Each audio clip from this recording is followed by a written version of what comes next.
اسلام آباد high court میں cipher سزا کے خلاف بانی پی ٹی آئی اور شاہ محمود قریشی کی اپیلیں سماعت کے لیے مقرر۔ چیف جسٹس عامر فاروق اور جسٹس گل حسن اورنگزیب 21 مئی کو سماعت کریں گے۔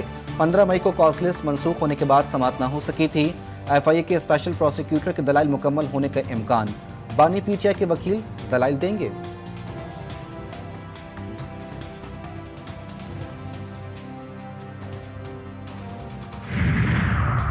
تحریک انصاف نے اسحاق ڈار کی بطور ڈپٹی وزیر اعظم تعیناتی چیلنج کر دی۔ شیر افضل مروت نے وکیل کے ذریعے اسلام آباد ہائی کورٹ میں درخواست دائر کر دی۔ آئین میں ایسی کوئی شک نہیں جو کابینہ ڈویژن کو ڈپٹی وزیر اعظم کی تعیناتی کا نوٹیفیکیشن جاری کرنے کی اجازت دے۔ درخواست میں موقف۔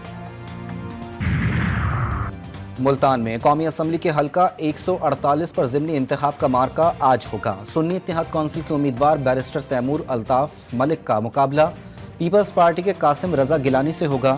نشست یوسف رضا گیلانی کے چیئرمین سینٹ منتخب ہونے پر خالی ہوئی تھی۔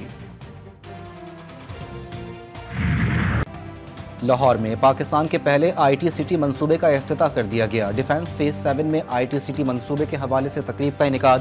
وزیر اعلیٰ پنجاب مریم نواز کہتی ہیں آئی ٹی سٹی منصوبے سے بچوں کو اعلیٰ تعلیم دی جائے گی۔ جو بچے فلم میں کیریئر بنانا چاہتے ہیں یہاں مواقع ملیں گے۔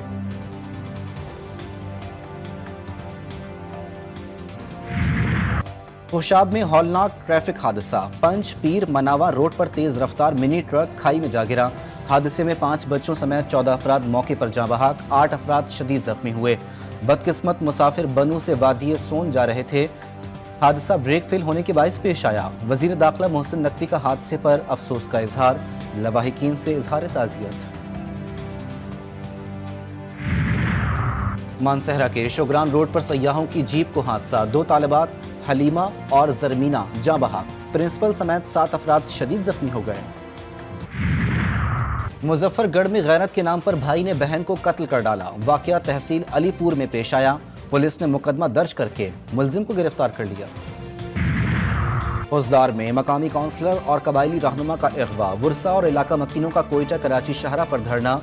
وہیر کے مقام پر 24 گھنٹوں سے مین شاہراہ بند، گاڑیوں کی لمبی قطاریں لگ گئیں۔ مظاہرین کا مغویوں کی بازیابی تک شاہراہ بلاک رکھنے کا اعلان۔ غزہ میں اسرائیلی جارحیت کا سلسلہ تھم نہ سکا۔ دیر البلح میں رفح سے محفوظ پناہ گاہ کی تلاش میں پہنچنے والے قافلے پر حملہ، درجنوں فلسطینی شہید۔ رفح پر 70 فضائی حملے، کئی علاقوں میں متعدد افراد ملبے تلے دب گئے۔ فلسطینی وزارت صحت کے مطابق حملوں میں مزید درجنوں افراد کی شہادت کا خدشہ۔ مشہور فلسطینی ماحولیاتی سائنسدان ڈاکٹر عزمی ابو داکا بھی شہید ہوئے۔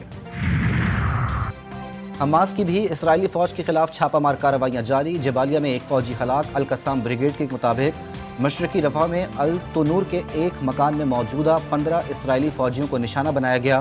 رفح کراسنگ کے قریب اینٹی ٹینک راکٹ سے مرکبہ ٹینک کو نشانہ بنایا گیا۔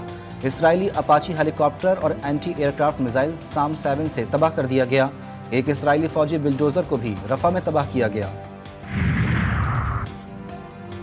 حزب اللہ کا شمالی اسرائیل میں اسرائیلی ایئر بیس پر ڈرون حملہ۔ غاصب فوج کے مطابق 2 ڈرون ایئر بیس کے قریب گرے۔ جنوبی لبنان سے 10 سے زائد راکٹ حملوں میں ایک صہیونی ہلاک ہو گیا۔ اسرائیلی فوجی اجتماع کو بھی گائیڈڈ میزائل سے نشانہ بنایا گیا، جس میں متعدد اسرائیلی فوجی ہلاک اور زخمی ہوئے۔ اسرائیلی فوج نے حملے کی تصدیق کر دی۔ حماس کو ختم کرنے کا اسرائیل اور اس کے حمایتیوں کا خواب کبھی پورا نہیں ہوگا۔ حماس رہنما خالد مشعل کہتے ہیں فلسطین کی آزادی اور خود مختاری تک حماس کی جدوجہد جاری رہے گی۔